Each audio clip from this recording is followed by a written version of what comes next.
അച്ഛാ, എനിക്ക് അച്ഛനോടൊരു കാര്യം പറയാനുണ്ട്. പറഞ്ഞോളൂ. എനിക്ക് ഒരാളെ ഇഷ്ടമാണ്. ഇഷ്ടപ്പെട്ടോളൂ. അതല്ല, കല്യാണം കഴിക്കാൻ. കല്യാണം കഴിച്ചോളൂ. അന്ന് ഞാൻ അവനോട് ഇന്ന് അച്ഛനവന്ന് മീറ്റ് ചെയ്യാൻ പറഞ്ഞോട്ടെ. പറഞ്ഞോളൂ. അവിടെ നിൽക്കുക. അവൻ വന്നു കഴിയുമ്പത്തിന് അവന് ഞാൻ കുറച്ച് ടെസ്റ്റ് ഇടും.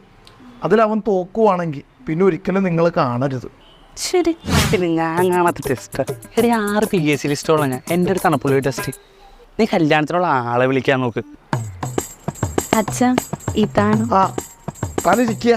ഇല്ല, കുഴപ്പമില്ല അച്ഛാ, ഞാൻ നിന്നോളാം. ടെസ്റ്റ് തീരുമ്പോൾ രാത്രിയാവും. കുഴപ്പമുണ്ടോ? താൻ വീശോ? ഇടയ്ക്ക് വീശും, കറണ്ട് പോകുമ്പോൾ. കൂടുതലും അമ്മയാണ് വീശി തരുന്നത്. കല്യാണം കഴിഞ്ഞ അച്ഛനും ഒന്ന് വീശി തരുന്നുണ്ട്. ആ ചോദ്യം കേട്ട് മനസ്സിലാക്കിയിട്ട് ഉത്തരം പറ. താൻ വെള്ളം അടിക്കുമെന്നാണ് ഞാൻ ചോദിച്ചത്. ഇല്ല, എനിക്കില്ലാത്ത ദുശ്ശേരിച്ചിൽ ഒരെണ്ണമാണത്. ആണ്.